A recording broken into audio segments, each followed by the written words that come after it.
সিংহক বনৰ ৰজা বুলি কোৱা হয়, কিন্তু কিহৰ ওপৰত ভিত্তি কৰি আমি সিংহক বনৰ ৰজা বুলি কওঁ? সিংহ হাতীৰ দৰে ডাঙৰ জীৱ নহয়, সিংহ জলহস্তীৰ দৰে শক্তিশালী নহয়, এটা চিতাৰ দৰে ফাষ্ট ৰানাৰ নহয়, শিয়ালৰ দৰে চতুৰ নহয়, জিৰাফৰ দৰে ওখ নহয়। তেন্তে কিয় সিংহৰতো একো গুণ নাই যাৰ কাৰণে তাক বনৰ ৰজা বুলি বিবেচনা কৰিব পাৰি? একো গুণ নথকা স্বত্তেও এখন জংঘলৰ ৰজা হয় সিংহ। কাৰণ সিংহৰ মেণ্টেলিটিয়ে তাক বাকী জন্তুবিলাকতকৈ বেলেগ বনায়। হাতী ইমান শক্তিশালী জন্তু যদিও হাতীয়ে সিংহক দেখিলে এটাই ভাবে, সিংহই মোক এতিয়া খাই পেলাব, গতিকে পলাব লাগে। কিন্তু হাতীয়ে নাভাবে মই যদি সিংহক এটা পচন্দ গুৰ মাৰোঁ হয়তো সিংহটো মৰিয়ে থাকিব পাৰে। সিংহই হাতীক দেখিলে এটাই চিন্তা কৰে, ই মোৰ আহাৰ, গতিকে মই ইয়াক খাব পাৰিম। গতিকে সিংহই নাভাবে সন্মুখত কিমান ডাঙৰ বা কিমান শক্তিশালী জন্তু আছে, সি মাত্ৰ আক্ৰমণ কৰে। আৰু সিংহৰ এই এটিটিউডৰ কাৰণে তাক বনৰ ৰজা বুলি পৰিচয় দিয়ে।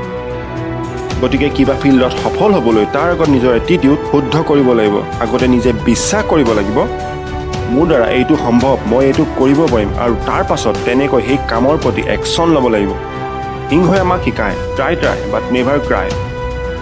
এইটো নহয় যে সিংহই যাকেই খেদি যায় তাক প্ৰথম বাৰতে খাবলৈ সক্ষম হয়, কেতিয়াবা এবাৰ, কেতিয়াবা দুবাৰ, হয়তো 10 বাৰো লাগে চাগে।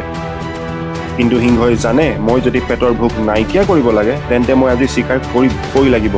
গতিকে সিংহ এটাই তেতিয়ালৈকে এফৰ্ট দি থাকে যেতিয়ালৈকে এটা জন্তু তাৰ চিকাৰ হৈ নাযায়। গতিকে আপুনি যদি কিবা কামত এফৰ্ট দিয়ে আৰু যদি বিফলতাৰ মুখ দেখি কামটো কৰিবলৈ বাদ দিয়ে তেন্তে আপুনি যে কেতিয়াবা সফল হ'ব সেইটো পাহৰি যাওক।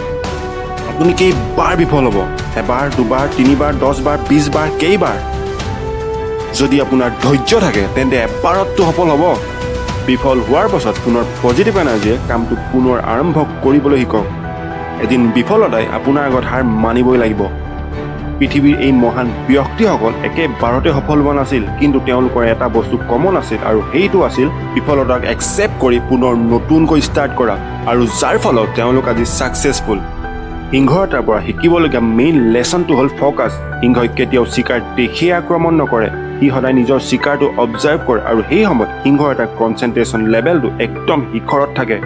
কাৰণ সিংহ এটাই জানে মই যদি অলপো মনোযোগ খেলি মেলি কৰোঁ তেন্তে চিকাৰটো মোৰ পৰা পলাই যাব। গতিকে জীৱনত সফল হ'বলৈ সদায় ফ'কাছ থকাটো খুবেই প্ৰয়োজন।